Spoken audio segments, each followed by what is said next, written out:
And just after 11 o'clock, it is time for Drive Time Radio with New York Vinnie. A very good Saturday morning to you. Thank you for coming along for the ride this wet and rainy if you're up here in the Pacific Northwest Saturday morning. And it's been cold too on top of it. I mean, there's no snow down here in the lowlands, but I suspect that if you go start heading up into the mountains, that you'll see a ton of snow up there. So be careful if you are heading up to the beauty of the Cascade Mountains, because you're along with that beauty, you better be bringing chains to make sure that everything is going perfect. I hope you're having a good Saturday morning. We are back from our little vacation we took last week to get up to beautiful Leavenworth.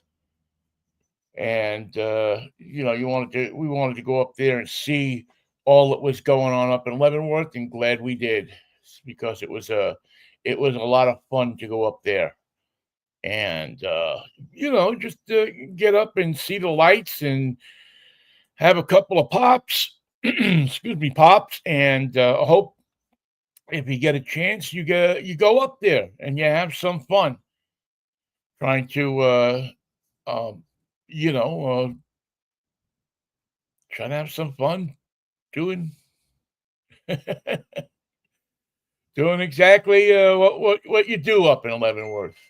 Drink beer and have some fun, which is something that we always do, or we try to do.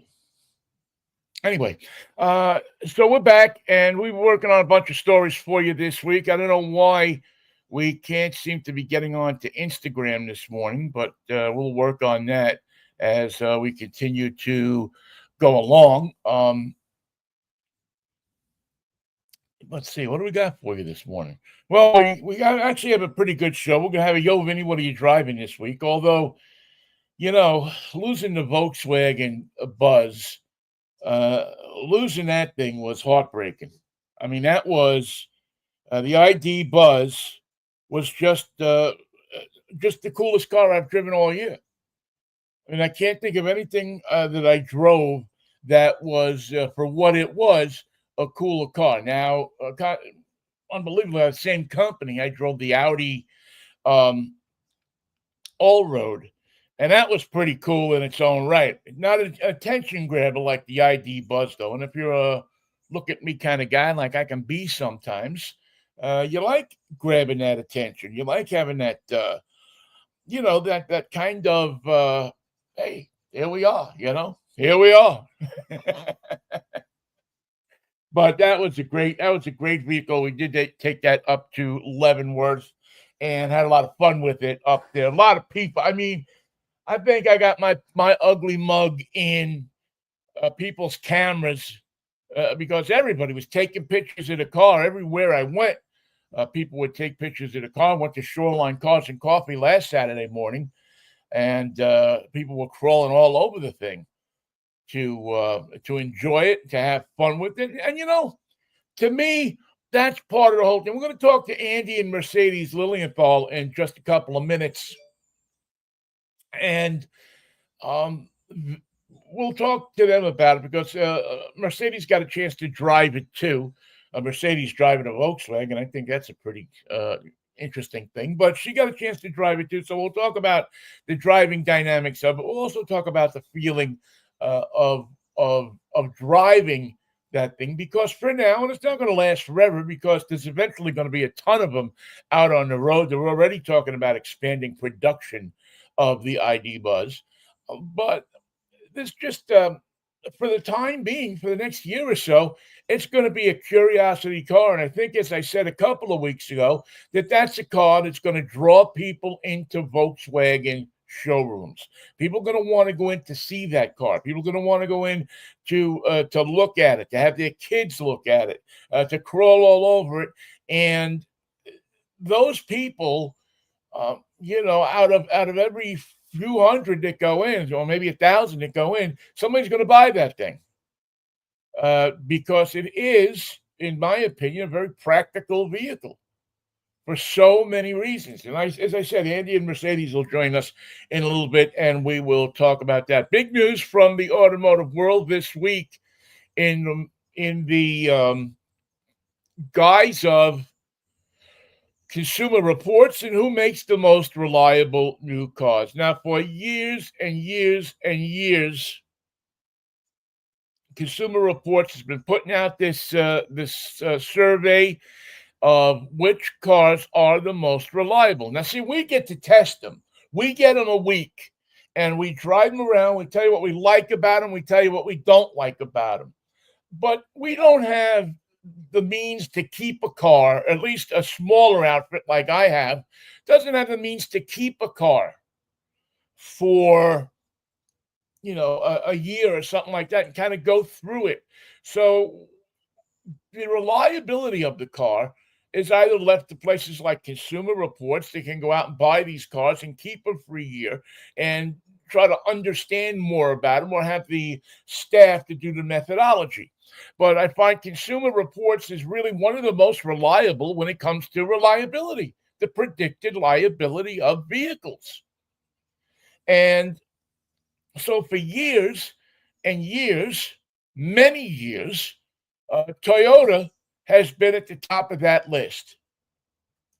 I don't even remember when the last time Toyota wasn't sitting at the top of that list, except when I opened it up this week and looked and saw that there was a new big dog in town when it came to reliability, and that big dog is Subaru. Subaru has knocked Toyota and Lexus out of the 1-2 spots for the predicted liability, and based on a Consumer Report member surveys.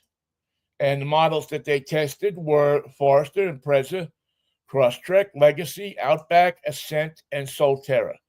And Subaru would have been higher if they didn't have the Solterra, because it's an electric car that they share along with Toyota. And there's been problems with them. People have different problems with them. They take them back to the dealer. They don't, whatever the problems are with the Solterra, with electric cars, it's there. Okay, maybe this is just not a society ready for electric cars yet. I don't know. All these other countries can adopt these cars with no problem.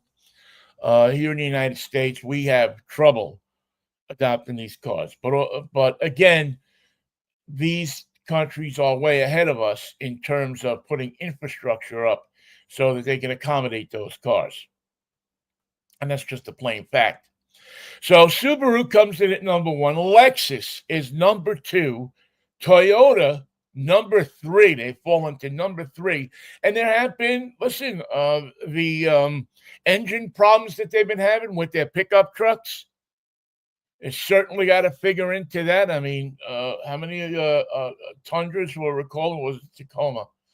I forget now. I think the Tundras had the engine problems, the new Tundras, and they've recalled a ton of them, and they're fixing them. But that certainly puts a crimp in your reliability. If your engine's getting blown, it's hard to call a car reliable. Number 4, Honda, which is always a consistent car company in the top 5. Acura, which is part of Honda. And then at number 6, Mazda, which is not a surprise to me. Mazda has done such an improvement in their particular class, which is higher-end middle-class cars. So, and we've been telling you this for a long time. The Mazda is really, I'm driving a CX-90 this week, and it's a supreme vehicle. It really is. It's well laid out. It's easy to get your head around the controls. It is a vehicle that drives nicely, has a lot of power, has a lot of oomph to it, handles well. It has that sports car DNA in it. It's just one of those brands that, to me, have improved themselves so much over the last few years, and they were a good brand to start with. So if you are somebody who is, again, you're out there in the market for a car, you're thinking about what cars are going to last me, what cars are going to be reliable down the road, which should figure into any purchase you make. Again, number 7, Audi, 8 BMW, 9 Kia, 10 Hyundai. Those are the top 10. The first American car on the list is Buick at number 11. And there's another brand that I'm going to put in a big cheer for. Buick is a brand that, boy, over the past 8-10 years, they have really improved their quality. They've improved the way they build the cars. It's just a massive improvement. If you're one of those people that want to buy an American car, or at least a car that seems to be American, I don't know how many American cars there are out there anymore. All of these cars are derivatives of cars that are made somewhere else when it comes to General Motors, for the most part. The Buick and their SUVs are, again, up at number 11 on the reliability index for Consumer Reports. And on top of it, they're very stylish and very nice vehicles. We told you about the Envista that I drove earlier this year. I mean, that car was, maybe it was late last year. That car was worth every dime you paid for it. It was under $30,000. And it was one of those cars that, from soup to nuts, the interior, the dashboard materials, the way it drove, the way it handled, the way it, egress and getting in and out of it, were all spectacular. Everybody I know that drove one of those things was impressed with it. Half of them didn't realize it was a Buick. So if you're shopping SUV, don't drive past the Buick. I know the preconceived notions you have. It was your grandfather's car. Your uncle had one. But always a mark or a name that doesn't get the credit it deserves.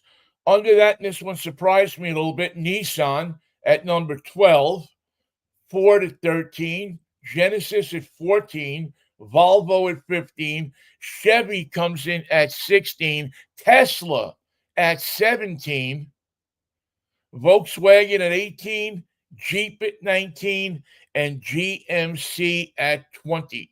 The last 2 out of the 22 that they tested, Cadillac comes in at number 21, and this one surprised me, but I've heard reports about the Rivian, and that people are having trouble with them, and they're actually in, they color code these, green, yellow, brown, and red, and Rivian is the only one that gets in the red, and it's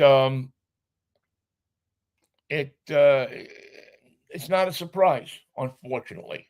Not a surprise. Many people, that have bought Rivians have reported and talked about having all kinds of different problems, which, in the first couple of years of a car, you expect. I mean, it's not just that it's a new model, it's a new make. It's a new car, and while they're pretty, and while you can buy an electric car inexpensively at this point, because there's been such a kibosh put on them by whoever puts kiboshes on these cars. But what that has resulted for is, if you want to go down to your Chevy dealer and buy an electric Blazer, or you want to go to your Ford dealer and buy a E-Mach Mustang, or some of the various other, even Tesla is cutting their prices. So if you are looking for an electric car, this is the time to buy. Again, as we talked about last week, I mean, I've seen them for under $200 a month payment.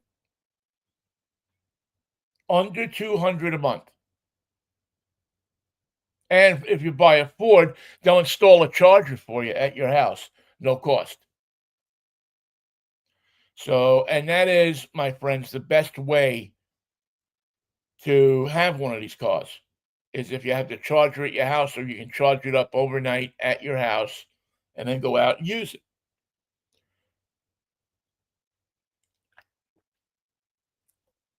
Speaking about charging cars, guess who is going to be charging his car up? Il Papa, the Pope, took delivery this week of a brand new Pope-mobile, and it is all electric. Built by Mercedes-Benz. It is a vehicle that is, I guess every few years they give the Pope a Pope-mobile. They give him a new one. And Mercedes-Benz delivered this great electric Pope-mobile, and it's looks like it's a derivative of the G-Wagon, and it's like everything you would expect out of a Pope-mobile, except that it's electric. A sharp-looking Mercedes-Benz uses the G580 electric vehicle as its base. It's got a quad motor electric powertrain. It's specifically tailored to the low-speed driving that the Pope doesn't drive it, but his people do. And it's got a height-adjustable swiveling chair in the rear for Pope Francis. So he can swivel around in the chair. He doesn't have to stand for the whole trip. He can swivel around in the chair and talk to the people that have come out to see him and bless them. And it's a beautiful looking Pope-mobile. And the people at the Vatican said that this is an example of the Pope's commitment to reducing carbon footprint and climate change and carbon footprint, putting that all together. So Mercedes has been building the Pope-mobile for the past 45 years, which I can't imagine fits well with Fiat or Ferrari or one of those companies. But I guess if they really wanted to do it, they'd be doing it, right? So it'll be fun to see the Pope get around in an electric vehicle. Let's hope it doesn't lose its charge. Oh, I have a suspicion that they'll probably have a vehicle with a battery pack following it or something around like that. It'll keep people in case they run out of a charging station. There are more charging stations in places like Europe. They'll have more that they can get a way to charge it up. All right. So that's the top 5 things that are going on right now. Also, again, a fair warning, I-5 is going to be a mess this upcoming summer. Department of Transportation laid out plans for their I-5 infrastructure improvements, and you'll have to go on their website and look for closings. But consider that you're going to lose 2 lanes off of I-5 from probably March and for the rest of the summer and maybe even longer.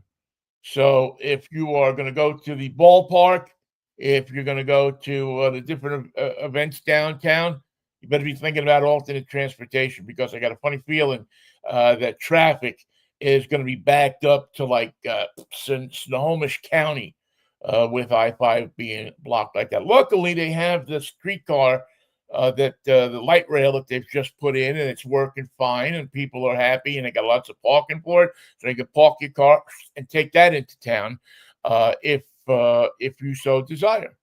So that's something that you should be thinking about if you are planning, and I think it's going to happen around opening day for the Mariners. I hope that they'll be able to figure out a way. Now, so when the World Cup comes, they may make some kind of adjustment, maybe open up one more of the lanes or something like that. But it certainly is going to put a crimp in your driving style if you're going through the city. All right, I get a chance now to welcome in I like to call them my favorite adventurers. Always adventuring someplace. So they're going here, they're going there. One's going one way, one's going the other way. But at night, they both come home, cook dinner, and talk about their adventures.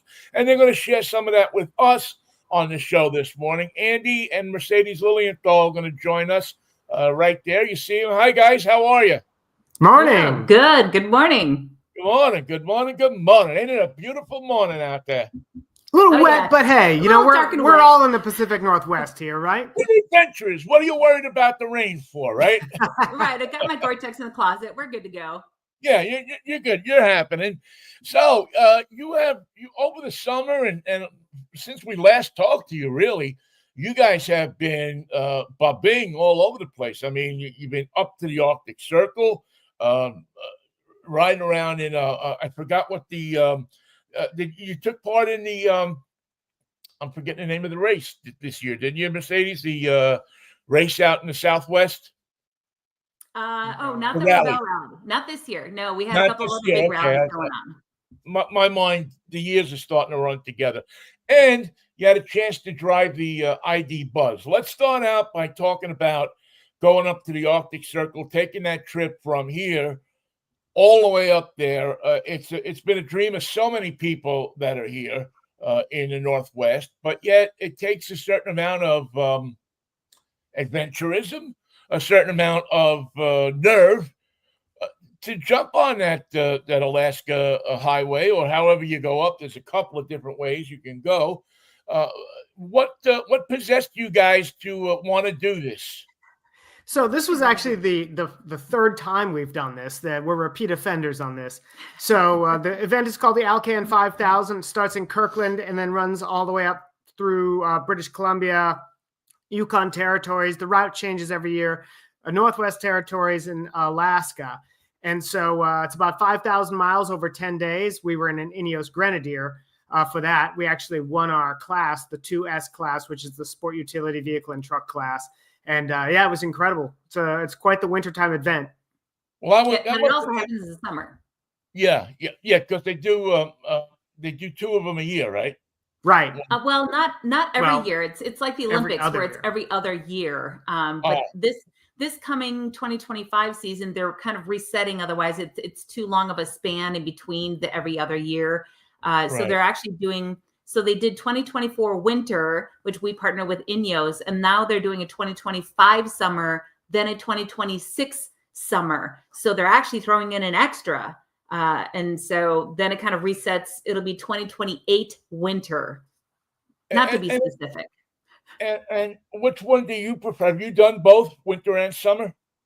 Yeah, we did the summer 2022 with Subaru of America and Subaru Motorsports. The winter one is more adventurous. You've got the weather that's always an issue. It's closing down highways. It's obviously making a big difference in how you get around.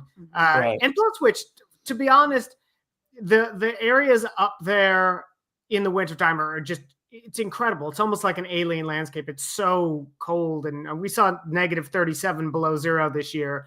And we saw -43 when we took our Mitsubishi Pajero, our own vehicle, in 2020 when we did it the first time. So it's very cold. There's lots of things. There's an element of survival on the winter one, and it's exciting. The summer one is a lot of fun too, and you can wear shorts almost every day.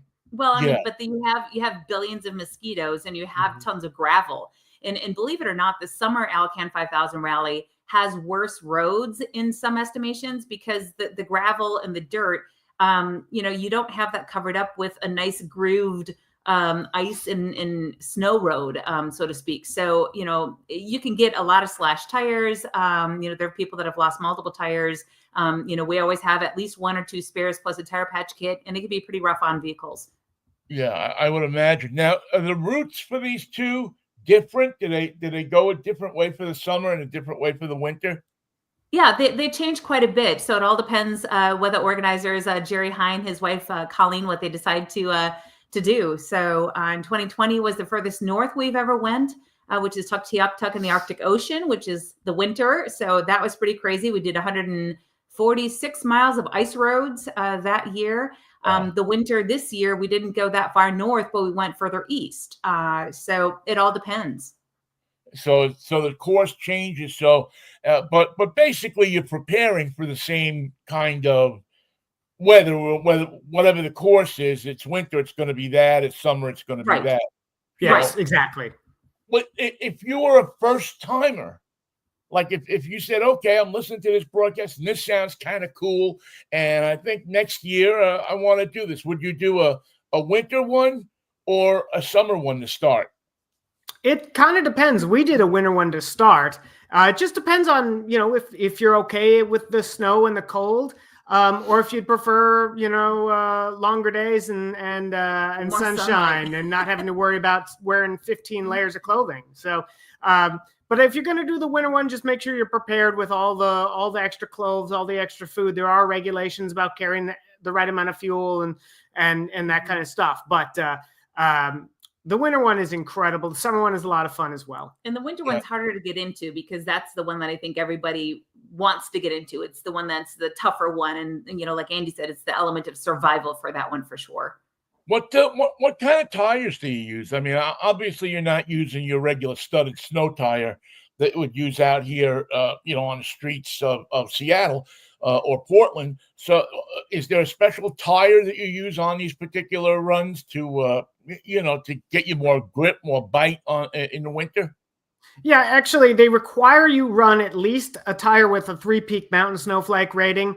So, but this year we actually did run a dedicated winter tire, and it is just a winter tire. We ran Michelin X-Ice snow tires on the Ineos, and they did fantastically. We actually took the 3rd fastest time in the ice racing competition on Great Slave Lake outside of Yellowknife. So, but it is a street tire, but it's got to be at least a 3-peak snowflake rated tire. You can run studs though too. So there are studded classes and there are studless classes. So you can have both derivatives. Well, either.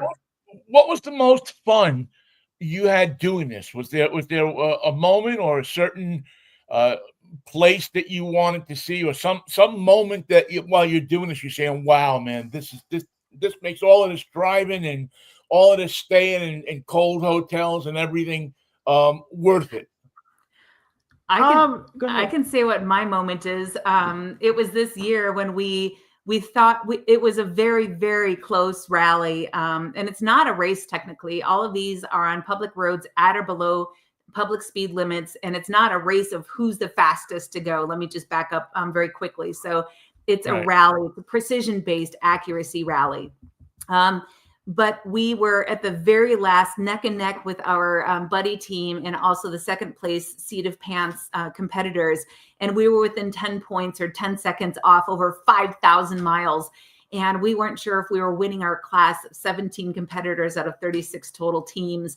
And I think if I had to drill down one single moment out of 3 whole entire rallies, that's a really hard question. But I think finishing the time, speed, distance rally, the last part of it, and we thought we lost because we screwed up and we thought we lost. And then also when we passed one of the photographers and they're jumping up and down and we're like, who's behind us? Like, do they know something we don't? And then we passed another set of photographers that were there and they were jumping up and down. And we were like, that can't be for us. What's going on? We thought we lost. We thought we lost by like 2 seconds or something. And then we checked up. I brought up the scoreboard app and it looked like preemptively that we might have won. And that moment we did, and we had to wait another hour or two. But at that exact moment, they were actually cheering for us because we had solidified the win. Wow. Yeah. And then that was incredible. And then just in terms of scenery, for me, the areas around northern British Columbia, around Muncho Lake, are just world-class scenery, amazingly. Also, the drive down to Valdez, Alaska is truly beautiful, although the Thompson Pass, snowiest place in Alaska. Had the pass was closed both going in and coming out, so we had to sit on the road for hours at a time. But yeah, overall, it was an incredible event. There's so many moments. Oh yeah, I would imagine you're just your camera is just boom boom boom boom boom. You're going through video. Your battery is dying like crazy. Yes. Taking pictures and pictures. How you guys are a married couple. I know you a long time. I know you're in love. Any good arguments on the road, or? Yeah. I mean, if you think about it, we're locked in a steel box together. Not only are we competing, we're also journalists. So Right. We have the camera gear, we've got the GoPros, we've got everything, and we're also reviewing the vehicle too. So we're photographers, we're journalists, we're reviewing the vehicle, and we're competing. So we're doing 3 jobs in one. There's bound to be arguments. There's bound to be, I told you to go that way, because you could tell who's the navigator. We did. We ended up the driver. We're still married, so that's good. But it's how you work through those arguments. And every navigator, every team, driver navigator, every team has got arguments or Right. discussions, or you turn wrong, or he gets us stuck, or it's bound to happen. It's how you work through them that is the key. Yeah, because I would imagine that it's a high pressure situation in many ways. You're doing all of this stuff, and by arguments, I don't mean you guys are throwing stuff at each other, but then hey, I want to do it this way, I do it that way. Lock up all the sharp objects. Yeah, I was gonna say I've got the pens and pencils. He really doesn't have much to throw at me other than his mug, but coffee mug or whatever. But exactly. Andy and Mercedes Lilienthal are with us. They are, as I like to call them, our adventurers. They always seem to be going somewhere interesting or doing something interesting. And this was before we jump onto the ID Buzz. I want to talk to you about that. Let's talk a little bit about the Grenadier, the Ineos, because that now, correct me if I'm wrong, that's the first year that vehicle was out, right? And so first year, you guys win something for it. You must have made a lot of people very happy at Ineos. Yeah, it was the first year. In fact, we were told it was the first motorsports win they've ever had. I think it might have been the first competition. Yeah, that's what I mean, for the brand. So that's pretty cool to know. So but the vehicle did great. It was as you and the listeners probably know, viewers know, it's BMW powered, BMW transmission. It is a truck basically. It's truck chassis, solid axles. It was really, really good at higher highway speeds on bad roads. It soaked up the bumps really well, and had enough power on the ice racing day to really get around that track quickly. And with it being a boxy SUV, Ineos Automotive really thought a lot about how you can ratchet your gear down safely inside. They have a really neat L-track system on the inside, and they also had D-rings that were in the door jambs of the passenger rear and the driver's rear of the secondary doors when you open them. So it was perfect. So we just left the rear seats up and then put our soft gear in there. So our overnight bags and other soft goods. And then we're able to ratchet strap those in there, hook them down into the door jambs, and away we went. And I mean, I wish more manufacturers did that. It was brilliant. Made it easy. Well, I think that's one of the things that come with being a smaller manufacturer of vehicles, that you can listen better. You can talk to people who have done this and say, this would be a really neat idea if you were to include it. I'm not saying that like Jeep and those people don't do it, but there's a whole structure that they have to do to go through that, where if you come up with a good idea at Ineos, they run it to a couple of people, say, yeah, for the people that are buying our vehicle, this is something that would really be useful, and they can include it. It's not a 5-year thing to include something like that. Right. Yeah. Right. Yeah, agreed.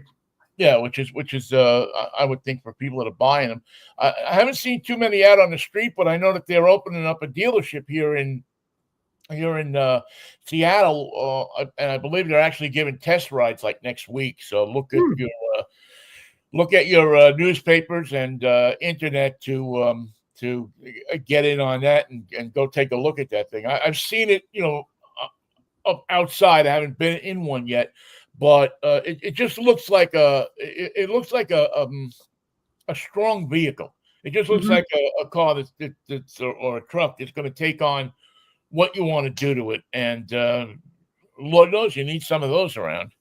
Yeah, I mean they're great off road. I had a chance to actually drive the prototypes, pretty early stage prototypes in France, and then I went to the global launch of the European spec models in Scotland and did a lot of off roading and on roading with them. And so yeah, I've been in just about every iteration or a lot of the iterations of them. And then Andy, of course, drove the US spec or the North American spec model for the Alcan 5000 Rally. So I think collectively, boy, we've probably had maybe 10,000 miles or something in between the two of us. So quite a bit of miles. Yeah. It starts to feel like the family car at that point. Yeah, right, exactly. Hey, did you sell your Subaru? Not yet. No. The Forester. Yeah, if anybody wants a 2005 Forester XT with the 5-speed, find us at crankshaftculture.com. It's there. It's got a lot of fast parts on it. Go look. The Subaru, and we were just talking about Subaru a couple of minutes ago, that they've kind of gone up on the reliability scale to number 1, which congratulations to them. I know the people that have worked hard on that to get that, knock Toyota off of that top spot. Now, Mercedes, you got a chance. I don't know if you did too, Andy, but you got a chance to drive the ID Buzz. How did you like it? Do you want to take a trip to the Arctic Circle in that thing? Well, actually, if I can just interject real quick, we did. So we took a 2024 European spec on the Baltic Sea Circle Rally this summer, which started in Hamburg, Germany, and then went up through Norway and actually about 9 countries. That's the route book. And so we had a European spec Volkswagen ID Buzz for about 10 days, well, actually about 14 days. 16 days in Europe. We went up past the Arctic Circle in Norway and Finland and down the Arctic Circle in Finland. Right. So so the answer is yes. So he drove the early generation 2024 model all over that. So that was technically the rally miles with that was 4,771 miles was the equivalent. Of course, everything was in kilometers over there. But then I was invited to the North version in San Francisco. So yes, then I drove the San Francisco, I drove the US version. So those are completely different because those are long wheelbase versions and they had a lot more battery power and a lot more guts to them as far as the drivability and how fast they could go and pickup speed, I should say, rather. Yeah, versus the European version. Yes. The U.S. version, yeah. So, right. All right, well, I'll get both of your opinions. And Andy, I'll start with you. What did you think of that thing? And does it draw as much attention in Europe as it does here? So what I thought about it was it felt extremely solid. It was very comfortable. It was a very good cruiser. And it was extremely practical. I mean, in terms of EVs, at least for sale in North America, it's not going to get much more practical than a van. You can get lots of things in it. You can lots of people in it, all that stuff. Did it turn as much? It did not turn as many heads in Europe because it had already been out for a couple of years in Europe, first of all. Also, we noted that most of the ID Buzzes we saw, and most of them were actually in Norway, which has a very high percentage of new EV car sales.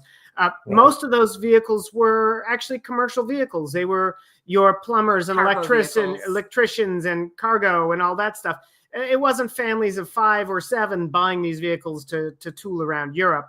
But we had a lot of people in Germany that were curious about it, that were on the rally with us. We had about 150 other teams. So yeah, there are actually about 140 teams for the Baltic Sea Circle Rally. And one thing we might want to mention is this rally was a gimmick rally. So they had many challenges and tasks of the day, fun, different, quirky, odd things that you had to do every day, while you basically had to drive back roads. You couldn't do autobahns, you couldn't do major motorways, and everything you had to plan yourself. So it was all paper maps, no GPS, no sat nav. And so again, I was a navigator and Andy was a driver, but then you had to plan your overnight stays on your own. You could stay at the Taj Mahal if you wanted to. You could camp in the middle of nowhere because a lot of places you could camp, pretty much remote camp anywhere.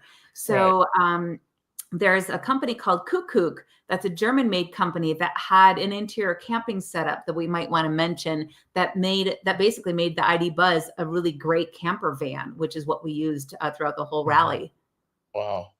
It must have been fun to camp in that thing. And yeah, it's been out a few years over there, so I guess it does. And that's what I was saying before when I was talking about it, that people, right now when you get one, if you have one, as I experienced last week, you're going to get crowds. You're going to get people that are coming up to you and ask you. But a year from now, 2 years from now, when it get really popular and it cranks a whole bunch more out, probably be a different story. It'll probably become just as I remember when I had my old VW bus in, I don't know, 71 or something like that, or 72. Nobody came up to me and took pictures of me. Right.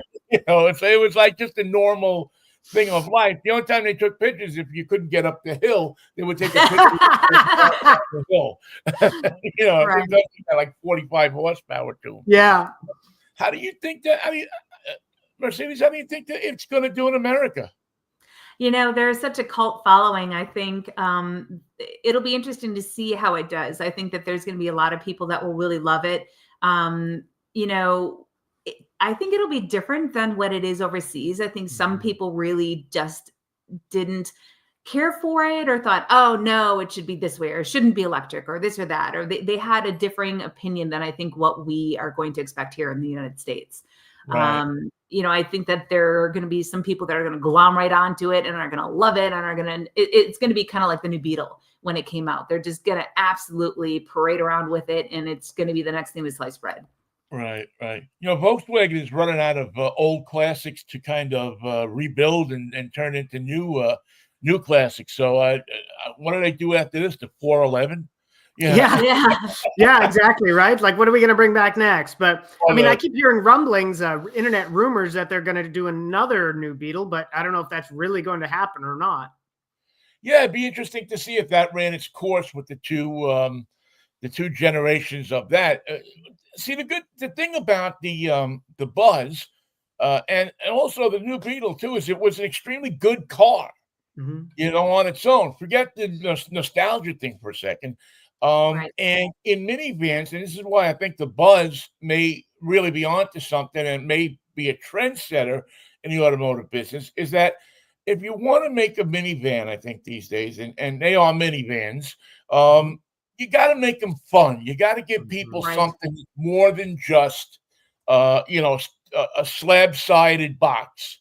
And that's what Volkswagen was able to bake into this thing with all the little quirky stuff that's in there. The sunroof, the photo sunroof, and the little, bottle opener, and the there was so many fun things in there, Easter eggs, I guess people call that it was. It came out of the showroom with a personality of its own. And that's where I think Volkswagen has so much of an advantage. And I wonder if other manufacturers that are in the minivan space, are going to follow suit with that and now try to make their minivans, their people movers. They don't want you to call them minivans anymore. They're people movers a little bit more quirky. Yeah. I think that's all spot on, Vinny. I think that the bus, the van was an icon, right? And especially in the United States, we associate it kind of with that sort of hippie fun lifestyle, classic cars, that kind of stuff. I think in Europe too, a lot more people, they've always continued to make some sort of Volkswagen van over there. And so it got a different reception over there. In fact, we talked with a number of German people who thought that much like the Bug, when the new Beetle came out in Germany, it never achieved a whole lot of popularity, but in the United States, it went like wildfire. So a lot of some of the Germans we talked to thought maybe the ID Buzz would be similar, where, this might be something that's actually bigger outside of Germany than it is inside. Well, and it was interesting too, some of the Europeans and particularly some of the Germans were like, oh, well, we don't want it to be an EV, no EVs. We don't want EVs. They all start fires, blah, blah, blah, blah, blah. And the fire thing was brought up so many times over there. It was really interesting. It was like every single time somebody's like, oh, that's a really cool vehicle. It's hip, it's cool, it's different, it looks nice, but I don't want an EV. But that was the consensus with a lot of people over there. It was really interesting. But mostly just Germany. Yeah, in Norway, nobody ever said anything about it. Yeah. But in Norway in particular, well, most of Scandinavia, but Norway in particular, we noticed when there was an ICE vehicle driving down the road because almost everything was EV. Lots really, of really interesting. But the Norwegian government subsidizes EV charging. I believe there's a subsidy for buying EVs. And so they're extremely popular. And to add to that note, I painstakingly, on top of when we're competing and then we're shooting the vehicles and we're reviewing the vehicles, with Baltic Sea Circle Rally as a navigator, I wrote down tons of information when we started charging. So like when we arrived, how many battery life we had left percentage wise, how many kilometers we had, and then how much did we gain, blah, blah, blah. And I matrixed everything out when I got back. It took me forever, but I got a lot of really good information on it. And then I just had to do like tax information on this. And I found out Norway really subsidized its charging. And so once we dropped into Finland, charging prices almost doubled. And we couldn't believe it. Like the first place we stopped, we were like, why is this so expensive in Finland? Well, that's when we started doing a little research and found out that Norway has subsidies. It was really interesting. Just once we figured out all of that stuff was, oh, okay, so this country is this much. And this, it was fascinating. Yeah. And you know, we do have some, as you know, we do have some subsidies here, but I suspect, I may be wrong, but I suspect that those subsidies are going to go away here after January 20th. So if you're going to buy an EV, this might be the time to run out and get one. Right. I mean, the prices on them right now are unbelievably low. The monthly payments and the leases and everything like that. It's a shame because I think it's going to put a crimp in EV adoption for at least a number of years. Manufacturers are backing off on them now. It's I don't know. Maybe America's just not ready for them. You know? Yeah, we'll see. I mean, we can tell you that at least from a charging infrastructure, public charging infrastructure, the European public charging infrastructure was very good because we had to charge many, many times in 9 different countries, and we only ran into a very, very small percentage of chargers say that didn't work, where we've had a lot of problems with chargers that didn't work in the United States. The one caveat to that, and they are addressing it, is it was very difficult as non-Europeans to charge because we could pay for them because they all required an app on your phone, and our US-based phones wouldn't allow us to download the European apps. Just due to, I guess, we're out of region, we're out of country. We just couldn't download them. So we did have, thankfully, our nephew Paul in Germany was able to lend us a European iPhone, and we were able to download the apps that way. But that was something that I don't think a lot of people have had to worry about because most people, I don't think, are renting cars and traveling around Europe. Maybe just around, say, Berlin or Paris or something like that, but not taking it through Estonia, Latvia, Lithuania, Poland, etc. That took us weeks of extra preparation. A month before, we thought, okay, we've got all of these, we researched a couple pages. We created an Excel document of here are all these different charging companies that should be working in all 9 countries. And I went to the Google Play Store because we're Android users with our Samsung phones and thought, all right, let's start downloading. And every single one of them wouldn't let us download. And then we WhatsApp called, my nephew and family. I'm dual citizen German-American. My sister lives in Germany, and they had to do all the work. They had to set up all the accounts. We had to contact, charging companies, and they, thankfully our US credit card could work in that app. But because I'm German citizen, they even went as far as to have to set up a free German email address for me because everything had to be German based or European based. Right. So within those charging accounts, I had to have a European-based like shipping or delivery address or just a home address, and then email address, and then US credit card. It was just a nightmare, but I mean, we made it work. Through 16 downloaded apps, we used 13 of them. We had 4 charging cards and 0 RFID keys. We had 36 total charges, and of those 36 total charges, only 2 of those charging units allowed us to direct pay via credit card. Wow, that's amazing. That's there were a couple of times where I thought we were going to have to move to Poland because I didn't think we were going to be able to charge this thing. So. But the kindness of Poles, I could tell you the kindness of Polish people. Through enough broken English, they were able to help us. And I just about gave €50 to a guy and be like, can I just use your charger, like your app, to pay for me while you grocery shop? We almost got that desperate. Oh, man. Well, that's the one thing you do find when you're traveling is that, especially in the Eastern European countries, people are so friendly. They look to help their neighbors out. Yes. Where's your next adventure going? Oh gosh, we've got a few things. We're headed to Wisconsin to visit family here shortly. But and then we've got some other things coming up for 2025, which we haven't officially announced yet. But stay tuned to Crankshaft Culture, and you'll find out all the hijinks we're up to. Yeah, I think immediately in a couple of days. I think next week. What is today? Yeah, Saturday. Next week. Yeah, next week I'm going to Taos for VW. So I don't know if I'll see you down there, Vinnie, but I'll be driving. I don't get invited to things anymore. Nobody likes me. It depends, I guess, who likes me for what. So, but I'm going to be driving that down there, and then we're heading to Wisconsin. So that's the next immediate thing. That'd be neat. Well, listen, guys, have a Merry Christmas, Happy Holidays, and it's so nice to catch up with you and see everything that you're doing. I know that this was a long time in the working, but sometimes stuff happens in life. But we got it. We're in. And let's talk to you after the first of the year and see what you got planned for 2025. Sounds great, Vinnie. Merry Christmas. Thank you. Happy holidays. Merry Christmas. Happy holidays. Right. There's our resident adventurers, Andy and Mercedes Lilienthal. You can follow them at crankshaftculture.com and on internet, Facebook, and all of the other things. Just Google crankshaftculture.com, and they do a great job of just creating an automotive community, which is something that we're going to look forward to doing in the year coming up. Is one of the things that I really want to do with this is create this kind of community where people can talk to each other about.